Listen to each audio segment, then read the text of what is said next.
میرے پاس کئی سال پہلے کی بات ہے، جرمنی سے ایک صاحب کا میرے پاس خط آیا اور انہوں نے اپنا حال یہ لکھا کہ میں پاکستان میں تھا اور وہاں سے پھر میں روزگار کی تلاش میں جرمنی آ گیا۔ جرمنی جب آیا تھا تو اس وقت دین کا کوئی احساس میرے دل میں نہیں تھا، دین کی کوئی فکر میرے دل میں نہیں تھی۔ میں صرف دنیا کمانے کے لیے یہاں پر آ گیا تھا، تو نہ اپنے دین کی کچھ خبر تھی، نہ معلومات تھی، نہ اس پر عمل تھا۔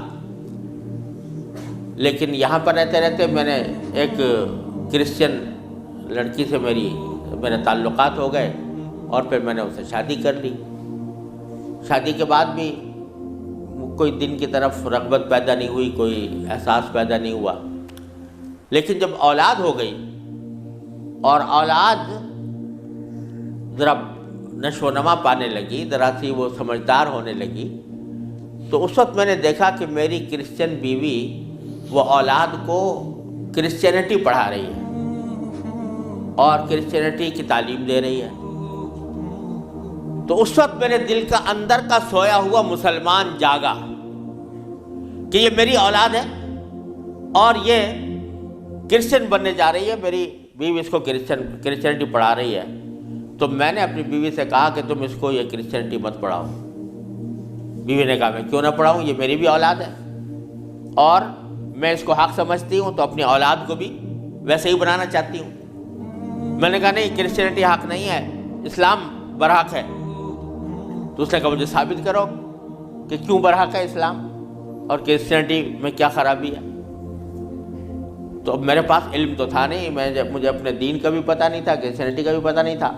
لہذا جب وہ بات کرتی تو میں اس کا جواب دینے کے لیے کی پوزیشن میں نہیں تھا، اس کے سوالات کا جواب نہیں دے سکتا تھا، اس کے اعتراضات کا جواب نہیں دے سکتا تھا۔ تو میں اس مشکل میں ہوں کہ میری اولاد وہ میری بیوی کی تعلیم و تربیت کے نتیجے میں کرسچن بننے جا رہی ہے اور میرے دل پر آرے چل رہے ہیں، میں کچھ کر نہیں سکتا۔ تو آپ مجھے کوئی طریقہ بتائیے۔ یہ خط میرے پاس آیا تو میں نے اللہ تبارک و تعالیٰ سے دعا کی کہ اللہ کوئی ایسی تدبیر اس دل میں ڈال دیجیے کہ جس سے اس بیچارے مسلمان کی مشکل حل ہو۔ تو میں نے اس کو لکھا کہ ایک تو میری کتاب ہے واٹ از کرسچینٹی کے نام سے، جس میں کرسچینٹی کے بارے میں تفصیل ہے، تو وہ کتاب میں نے بھیجی اور ساتھ میں اس سے کہا کہ آپ اپنی بیوی سے بحث کرنا بند کر دیں، کیونکہ بحث کرنے سے کچھ فائدہ نہیں ہوگا، آپ کو خود معلومات نہیں ہے اور بحث کرنے سے ویسے بھی فائدہ نہیں ہوتا۔ جب بحث مباحثہ شروع ہوتا ہے تو ہر ایک آدمی چاہتا ہے دوسرے کو زیر کر دے، اس سے کوئی خاص فائدہ نہیں ہوتا۔ تو آپ بحث کرنا تو بند کر دیں،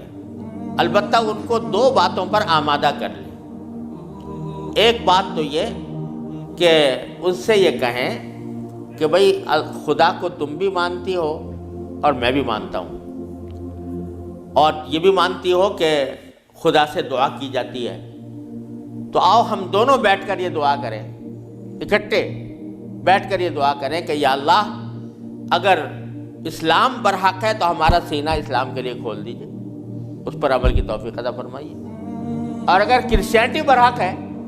تو پھر کرسچینٹی کے اوپر ہمارا دل کو مطمئن کر دیجئے۔ دونوں مل کے یہ دعا کیا کریں۔ ایک تو اس بات پر اس کو آمادہ کریں، دوسرے اس بات پر آمادہ کریں میں کتاب بھیج رہا ہوں کہ وہ کتاب کا مطالعہ کر لیں۔ میں نے یہ لکھ تو دیا، اللہ تعالیٰ سے دعا بھی کی کہ اللہ میں نے لکھ تو دیا ہے، اس کو مؤثر و مفید بنا دیجئے۔ کچھ عرصے کے بعد اس ساتھی کا خط آیا، اس نے لکھا کہ الحمدللہ میری بیوی نے آپ کی دونوں باتیں تو مان لی ہیں اور کہا کہ یہ دعا بھی کروں گی اور یہ کتاب بھی پڑھوں گی، لیکن ابھی کوئی فرق نہیں آیا، معاملہ کیوں کا توں ہے۔ تو میں نے پھر ان کو خط لکھا کہ آپ گھبرائیں نہیں اور اس عمل کو جاری رکھیں، دعا کرتے رہیں، تو گھبرائیں نہیں۔ اس کے کچھ عرصے کے بعد ان کا خط آیا میرے پاس، اس میں انہوں نے لکھا کہ عجیب و غریب واقعہ ہو گیا، وہ یہ کہ میری بیوی وہ کسی جگہ کوئی کوئی ڈگری کورس کر رہی تھی، اس سلسلے میں یونیورسٹی گئی اور یونیورسٹی سے واپس آتے ہوئے ہم دونوں واپس آ رہے تھے، وہ گاڑی ڈرائیو کر رہی تھی، میں اس کے برابر میں بیٹھا ہوا تھا، تو اچانک اس نے گاڑی ایک جگہ روک کر اور اس نے اپنا سر اسٹیئرنگ کے اوپر جھکا لیا اور بے تحاشا رونے لگی۔ میں سمجھا کہ خدا نہ کرے اس کے اوپر کوئی دل کا دورہ پڑا ہے یا کوئی تکلیف ہوئی ہے، تو میں پریشان ہوا۔ میں نے پوچھا کیا بات ہے، تو روتے روتے اس سے بولا نہیں جا رہا تھا۔ بمشکل جب میں نے بار بار پوچھا تو اس نے ایک جملہ کہا کہ میں اور کوئی تکلیف نہیں ہے، بس مجھے تم مسلمان بنا دو، اسلام میں قبول کرنا چاہتی ہوں۔ کہتے مجھے اپنے کانوں پر اعتبار نہیں آیا کہ یہ وہی عورت ہے کہ جو اتنی شدت کے ساتھ مجھ سے بحث کیا کرتی تھی، اور اب یہ کری کہ میں نے کیا کہا، تو بار بار میں نے اس سے پوچھا تو اس نے کہا کہ نہیں، میں سچ کہہ رہی ہوں کہ مجھے مسلمان ہونا ہے، تو مجھے کہیں لے جا کر مجھے مسلمان بناؤ۔ میں پھر اس کو فوراً اسلامی سینٹر میں لے گیا، وہاں جا کے اس نے کلمہ شہادت پڑھا، مسلمان ہوئی، اور اس نے خط میں لکھا تھا کہ یہ اتفاق سے یہ دن رمضان کا تھا اور آج پہلا موقع ہے کہ ہم دونوں نے سحری میں اٹھ کر ہم دونوں نے اکٹھا روزہ رکھا ہے، اور آپ کو خط لکھ رہے ہیں، اور دوسرا خط میری بیوی کی طرف سے ہے۔ تو دوسرا خط اس کے ساتھ تھا اس کی بیوی کی طرف سے، اور اس نے مجھے لکھا تھا کہ میں آپ کا شکریہ ادا کرتی ہوں کہ آپ نے مجھے ایک ایسا طریقہ بتایا جس کے ذریعے اللہ تبارک و تعالیٰ نے مجھے ہدایت عطا فرمائی۔ تو یہ میرے خود اپنے ساتھ پیش آیا ہوا واقعہ ہے۔ اللہ تعالیٰ سے اگر ہدایت مانگی جاتی ہے وہ دعا رد نہیں ہوتی۔ یعنی بہت سی دعائیں جو ہم دنیا کے لیے مانگتے ہیں کہ یا اللہ ہمارا روزگار لگ جائے، ہماری دولت میں اضافہ ہو جائے،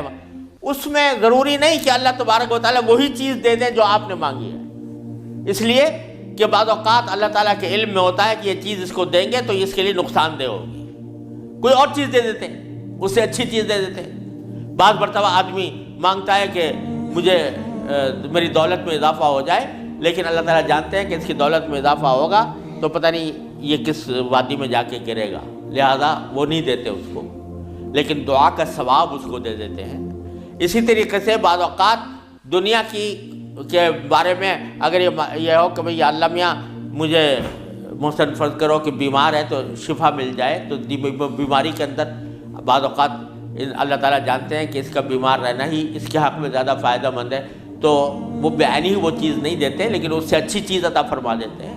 یہ اللہ تبارک و تعالیٰ کی سنت ہے دنیاوی چیزوں کے بارے میں۔ لیکن اگر کوئی ہدایت مانگے سچے دل سے، یا اللہ مجھے ہدایت دے دے، یا اللہ مجھے سیدھے راستے پر چلنے کی توفیق دے دے، یا اللہ میری اولاد کو سیدھے راستے پر چلنے کی توفیق دے دے، تو یہ دعا رد نہیں ہوتی، اور یہ دعا ضرور قبول ہوتی ہے بشرطے کہ مانگنے والا ہو، سچے دل سے مانگے،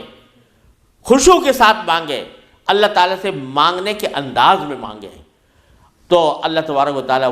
وہ دعا رد نہیں فرماتے۔ بلکہ میرے شیخ حضرت عارفی رحمۃ اللہ علیہ فرمایا کرتے تھے کہ اپنے اللہ میاں سے جب کوئی مانگو تو مچل کر مانگا کرو، یعنی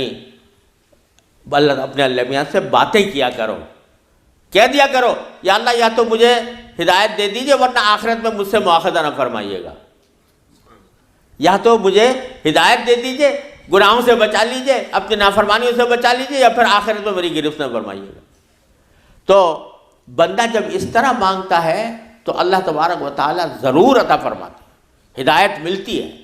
اور ساتھ ساتھ یہ کہ وہاں پر آپ کے لیے ایک عذر ہو جاتا ہے کہ یا اللہ میں نے تو آپ سے مانگا تھا اور کہا تھا کہ مجھے ہدایت دے دیجئے، میرے گناہ چھڑوا دیجئے مثلا۔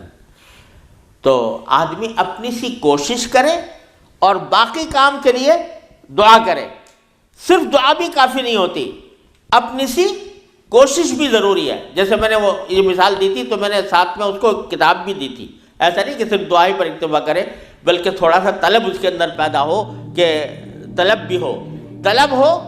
اور اس طلب کے لیے کوئی عملی اقدام اپنا سا کرے، اس کے بعد اللہ تعالیٰ سے مانگے تو اللہ تعالیٰ رد نہیں فرماتے۔ حضرت مولانا رومی رحمۃ اللہ علیہ فرماتے ہیں، مثنوی والے مولانا رومی فرماتے ہیں کہ دیکھو حضرت یوسف علیہ السلام کا واقعہ دیکھو کہ ان کو جب زلیخا نے ورغلایا، گناہ کے اوپر آمادہ کرنے کی کوشش کی، تو قرآن کریم میں ہے کہ اس سے پہلے اس نے سارے دروازوں پر تالے ڈال دیے تھے، غلقت الابواب، سارے دروازوں پر تالے ڈال دیے تھے، اور پھر حضرت یوسف علیہ السلام کو بہکایا، ورغلایا۔ تو حضرت یوسف علیہ السلام آنکھوں سے دیکھ رہے تھے کہ سامنے دروازوں پر تالے پڑے ہوئے ہیں، نکلنے کا راستہ نہیں ہے، لیکن انہوں نے یہ سوچا کہ میرے بس میں اتنا ہے کہ دروازے تک چلا جاؤں، بھاگ گئے، تو بھاگ گئے، دروازے تک پہنچ گئے، اور وہاں جا کے مانگا اللہ تعالیٰ سے کہ یا اللہ یہاں تک پہنچنا تو میرا کام تھا، آگے دروازے سے باہر نکالنا اور اس گناہ سے مجھے بچانا آپ کا کام ہے۔ تو نتیجہ یہ ہوا کہ دروازے کے تالے ٹوٹ گئے اور داخل۔ تو مولانا رومی فرماتے ہیں کہ گرچہ رکھنا نیست عالم را پدید، خیرہ یوسف وار می باید دوید، اگرچہ تمہیں اس دنیا کے اندر تمہیں کوئی راستہ نظر نہیں آ رہا،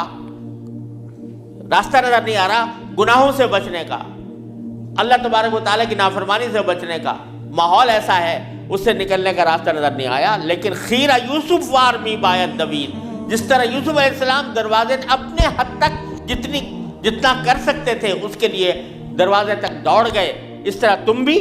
دوڑ جاؤ اور پھر اللہ تبارک و تعالیٰ سے مانگو، تو اللہ تبارک و تعالیٰ انشاءاللہ رد نہیں فرمائیں گے۔ اس لیے میں عرض کرتا ہوں کہ اپنے معمولات میں، روزمرہ کے معمولات میں یہ بات شامل کریں کہ رات کو سونے سے پہلے اللہ تبارک و تعالیٰ کی بارگاہ میں اپنی بھی اور اپنی اولاد کی بھی، اپنے گھر والوں کی بھی ہدایت کی دعا فرمائیں۔ اللہ یا اللہ اپنے رحمت سے ہم چاہتے ہیں کہ ایسا کریں، اپنی طرف سے کوشش بھی کر رہے ہیں، یا اللہ اپنے فضل و کرم سے اپنے رحمت سے اس کوشش کو کامیاب بنا دیجئے اور ہمارے دلوں کو پھیر دیجئے۔ قرآن کریم حضور اقدس صلی اللہ علیہ وسلم دعا تلقین فرمائی، یا مصرف القلوب صرف قلوبنا علی طاعتک، اے وہ ذات جو دلوں کو پھیرنے والی ہے، اے اللہ ہمارے دلوں کو اپنی طاعت کی طرف پھیر دیجئے، اپنی اطاعت کی طرف پھیر دیجئے۔ یہ دعا سرکار دو عالم صلی اللہ علیہ وسلم تلقین فرمائی۔ تو یہ دعا ہر روز بندہ مانگے اللہ تبارک و تعالیٰ سے، انشاءاللہ رد نہیں ہوگی، انشاءاللہ ضرور کامیابی ہوگی۔ اپنی طرف سے کوشش جاری رہے اور ساتھ ساتھ اللہ تعالیٰ سے مانگتے رہیں، انشاءاللہ یہ کوشش کبھی رائے گاہ نہیں جائے گی۔ اللہ تبارک و تعالیٰ اس کو ضرور قبول فرمائے۔